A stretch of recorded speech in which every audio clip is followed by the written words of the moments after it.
태국 뉴스를 가장 쉽고 빠르게 전해주는 영준이의 태국 뉴스룸. 구독과 좋아요는 사랑입니다. 영준이의 태국 뉴스룸 시작합니다. 나콘 시탄마라주에서 심각한 홍수로 인해 시체가 물에 떠밀려오는 사고가 발생했습니다.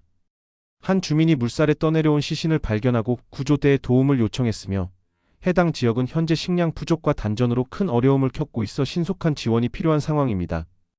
홍수 피해는 여전히 심각하며 파탈룽주 군부대와 적십자 재난구호팀이 구조에 나섰습니다.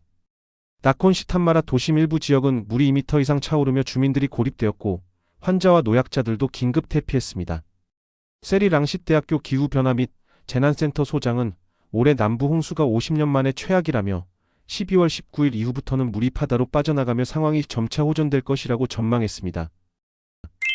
차차 방콕 시장과 끄틸락 경찰청장이 회의를 통해 교통 문제, 마약 및 전자담배, 불법 성인용품 판매, 구걸, 관광객 기만 행위, 중국계 불법 자본 문제 등을 논의했습니다.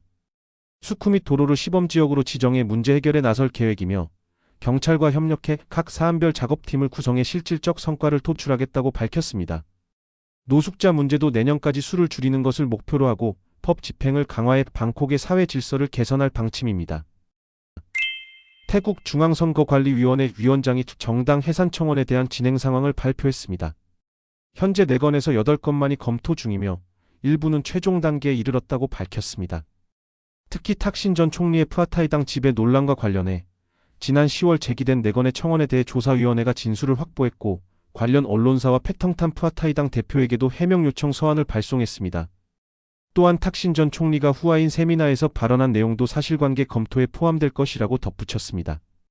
품짜이타이당 해산청원에 대해서는 조사위원회가 증거 수집을 마쳤으며 현재 정당 등록 담당관이 최종 검토 중입니다. 태국 부패방지위원회 사무총장은 탁신 친나왓 전 총리의 부당한 병원 이송과 관련해 교정국장, 경찰병원장 및 관계자 12명에 대한 조사를 개시한다고 발표했습니다. 탁신 전 총리가 실제로 아프지 않았음에도 경찰병원에서 180일 동안 치료받으며 교도소 수감을 피한 혐의에 대해 부패방지위원회는 증거가 충분하다고 판단해 본격적인 조사에 착수하기로 결정했습니다. 카시콘 리서치센터가 2025년 태국의 비알코올 음료 산업이 국내외에서 성장할 것으로 전망했습니다.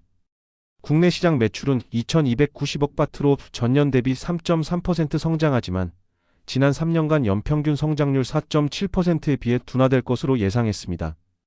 수출은 17억 500만 달러로 2.1% 증가하며 주요 시장인 캄보디아, 라오스, 미얀마, 베트남의 점진적 회복이 영향을 미칠 것으로 분석했습니다.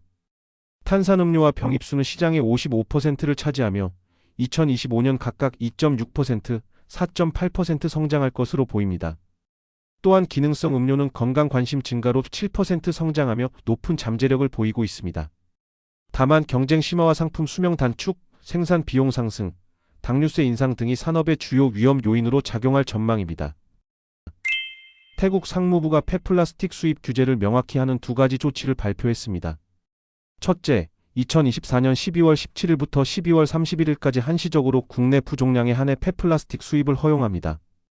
둘째, 2025년 1월 1일부터 폐플라스틱 수입을 전면 금지합니다. 이번 조치는 폐전자기기와 혼합된 플라스틱 폐기물의 불법 수입과 국내 플라스틱 폐기물 증가 문제를 해결하고 BCG 경제 모델에 따라 국내 재활용을 촉진하기 위해 마련되었습니다.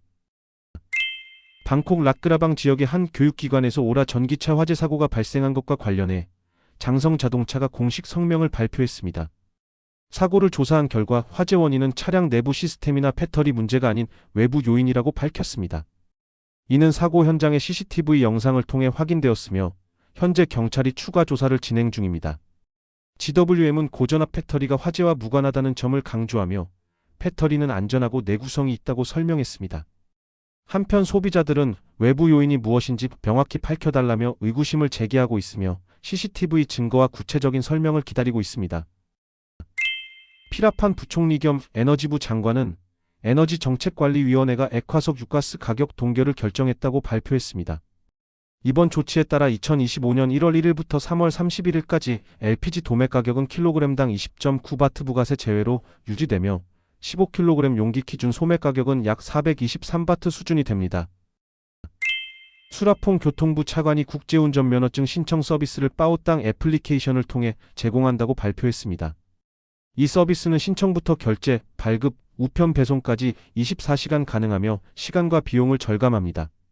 지룬 육상교통국장은 2024년 약 16만 건의 신청이 있었으며 앞으로 운전면허 갱신 및 세금 납부 등도 디지털화할 계획이라고 밝혔습니다. 촌부리주에서 비트코인 채굴장이 적발되었습니다. 전력 당국은 전기요금이 월 20만 바트에서 2천 바트로 급감한 것을 수상히 여겨 경찰과 함께 3층 건물을 급습했습니다. 건물 2층에서는 비트코인 채굴기 60대가 가동 중이었으며 소음을 줄이기 위해 벽에 흡음재가 설치되어 있었습니다. 건물주는 해당 건물을 임차인에게 빌려주었다고 주장했으며 경찰은 채굴 장비를 압수하고 전력을 차단했습니다. 촌부리 전력청장은 임차인의 전기 절도 혐의로 법적 조치를 취할 것이라고 밝혔습니다. 이상 영준이의 태국 뉴스룸을 마치겠습니다. 감사합니다.